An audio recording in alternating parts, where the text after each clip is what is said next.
E o verso 30, que completa capítulo 2, que completa o assunto da lição, porque está tratando da fidelidade. Paulo dá a razão porque Epafrodito chegou bem próximo à morte. Foi a fidelidade para suprir a falta da ajuda que os filipenses certamente iriam enviar, como sugestão, ler na Bíblia. E olha como terminou a lição: recebei-o, pois, em honra. Recebei-o, pois, do Senhor com todo gozo e tende-o em honra. Verso 30, porque pela obra de Cristo chegou até bem próximo da morte, não fazendo caso da vida, para suprir para comigo a falta do vosso serviço. Aí entra o capítulo 3, com a continuidade do assunto, mas agora já guardasse dos maus obreiros, porque os bons obreiros, Epafrodito, que eram Filipos, deu bom exemplo, foi fiel, e é sobre esse tema, sobre esse título, que estaremos nesta manhã estudando esta lição importantíssima, a lição de número 6 do nosso trimestre.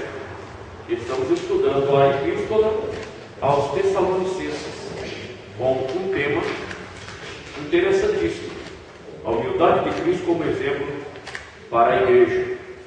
E passamos por lições preciosas semana passada, mais uma boa lição, e hoje também uma lição interessantíssima.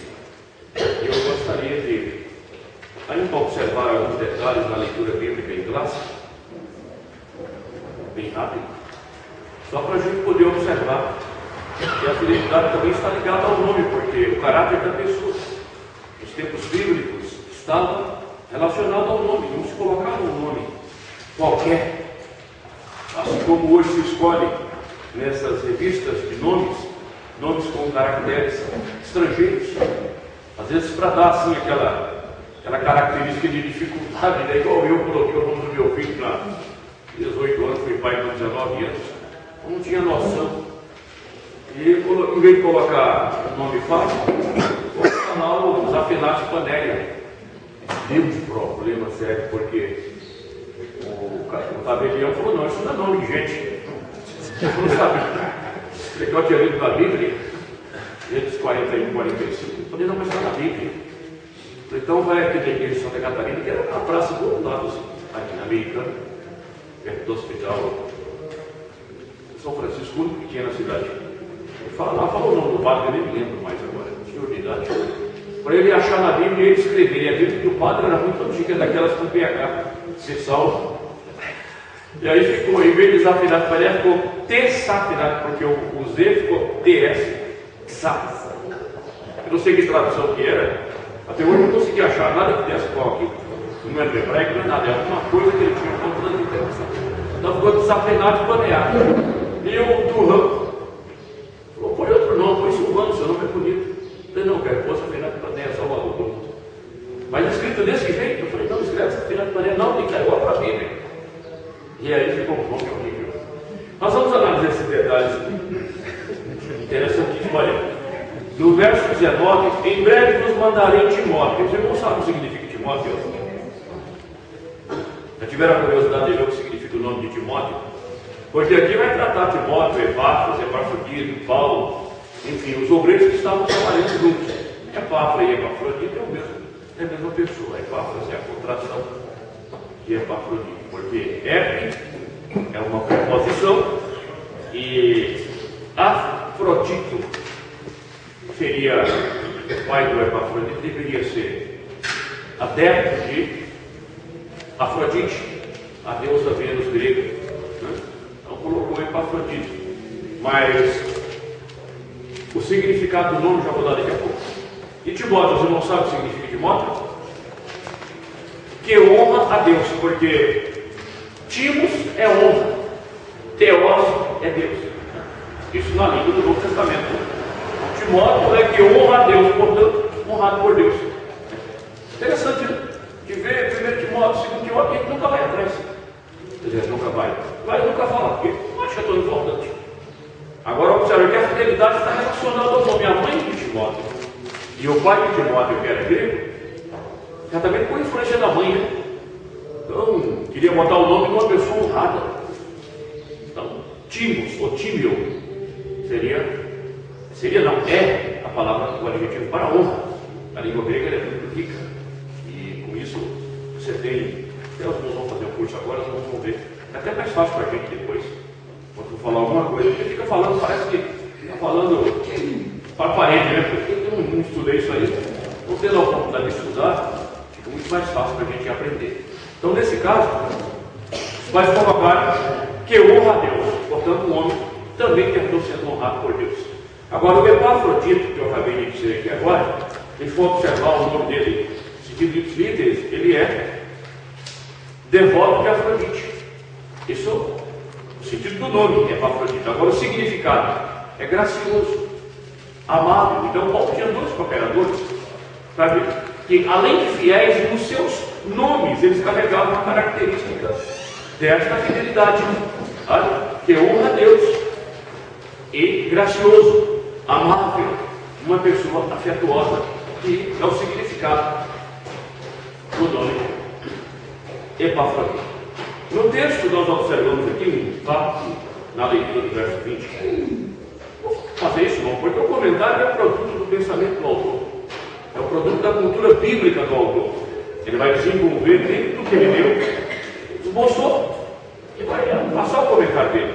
Na verdade, nós vamos estar passando o comentário de alguém que tirou do texto sagrado, tá? E nós vamos estar respeitando mais o comentário do que o texto, para que a gente lê coisa por coisa do comentário, né? E o texto, que é a palavra de Deus, tudo versa sobre ela, mas o mais importante é a palavra de Deus.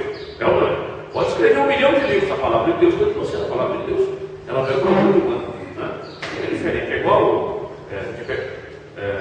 pega as livros, é muito bom, né? Claro que é bom. Tem muita coisa boa a passar, mas não é a palavra de Deus. Então você não pode ir ao pé da letra de tudo aquilo que falaram, porque às vezes a interpretação daquela pessoa, do ponto de vista que é muito bom, chega lá na frente, ele não tem o conhecimento suficiente e mostra para outros pontos. E há pontos também, irmãos, que só o Espírito Santo para nos revelar. Porque a Bíblia é inspirada, não precisa ver, não digo revelar hoje, iluminar. Revelar já é uma inspiração. Mas é preciso iluminar para ter as condições de conhecer o que ali está. Assim como no verso 20, porque a ninguém tem de igual sentimento, que sinceramente cuide do vosso estado. A versão que diz dos vossos negócios, mas a palavra pode ser estado do negócio. A tradução correta é estado, porque trata da condição, da situação que a pessoa está. O que me chamou a atenção aqui é que logo no verso 22 ele vai dizer que Timóteo serviu como filho ao pai, mas no verso 20, esse igual sentimento, Paulo usou, irmãos, a palavra que é usada aqui no mundo da indústria, sabe aquele padrão ISO 9000? Eu conheci, comecei, agora não sei quanto está, Geraldo que está trabalhando, em que padrão está agora, ISO 9000 quanto? De 9001, só cresceu desde o tempo que eu trabalhava, e faz muitos anos. Trabalhei em indústria faz muitos anos. Hoje tem vários, ambiental, agora. Então, Paulo usa essa mesma palavra que ela vem em grego. Igual é isso. Só que em grego é isso. Agora olha o que Paulo fala. Ninguém tem de igual sentimento. Igual aqui é qualidade e quantidade. Qualidade não pode faltar, não pode ultrapassar, sabe? E no sentido de conteúdo, né? E qualidade e quantidade. Não pode faltar nada em termos de peso, de volume. E ele diz igual sentimento, que a palavra grega aqui é alma, portanto de alma igual, que pensa a mesma coisa, que tinha o mesmo ideal a ser atingido. Porque os irmãos sabem que os obreiros do Senhor, o assunto é isso, e eu tenho nesta lição condições de tratar do que a gente vem estudando e ensinando há anos. Você sabe que na igreja tem pelo menos 4 tipos de obreiros? É verdade. Tem aqueles que trabalham, deixam a igreja cada vez mais bem preparada, mais aperfeiçoada, mas tem aqueles que trabalham e deixam a igreja parecida com eles. Quando sai, quando entra, não consegue trabalhar. porque a igreja fica o reflexo daquele pastor que passou, como se a igreja fosse de homens. E na própria Bíblia, ela mostra 4 tipos de pastores. Depois eu quero passar lá, porque não é novidade, e os irmãos vão ver. Como também a igreja não é uma unidade, como a Bíblia fala em Efésios que deveria ser. Você sabia que há uns 8 tipos de ovelhas no rebanho? Então é um problema sério. A fidelidade dos obreiros. Uma precisa sair uma lição, a fidelidade das ovelhas. É sério. Para a gente analisar o outro lado, demonstrado. Porque não vai dar para a gente fazer um estudo nesse aspecto, porque o assunto é a fidelidade dos obreiros do Senhor. Então eu só quero mostrar a dificuldade que alguns têm por isso. Às vezes terminam trabalhando na igreja para ficar dentro do padrão daquele obreiro. Isso não é uma coisa boa. Porque como o obreiro não é um papo que fica aí até morrer, não é? Alguns ficam um pouco mais, mas não é papo. Não é eleito para ficar, sabe, vitalício, até que morra e aí a outra eleição, então chega um outro diferente. Por exemplo, veja aí, já que eu mencionei a ideia do Papa. Os que entrou que eram muito cultos, mas tinha muita corrupção, muita coisa que a gente não quer tratar aqui, nem é da nossa competência. Saiu e entrou agora que era um sujeito pop, né? Meio pop, meio popular.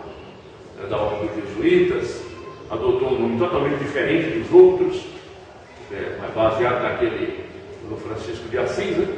Um sujeito mais popular, pobre. E não sei se a intenção é essa mesmo. A intenção é mostrar essa simplicidade mesmo, você vai dar conta do recado. Mas aí, veja bem, não consegue colocar lá a tal da Santa Sé, né, no Cristo dele, porque tem que vencer muita dificuldade. No nosso caso, nós não podemos, porque o padrão da igreja é Cristo. Aí você veja aqui no verso 22, bem sabeis qual sua experiência, e que serviu comigo no Evangelho como filho ao Pai. Interessante que experiência aqui não é, sabe, meus irmãos, o conhecimento da prática, de exercer hoje, amanhã e a depois, a mesma coisa, e portanto ficar prático, ter facilidade de desenvolver, de exercitar. A palavra por trás dela é doquime, e doquime é caráter aprovado.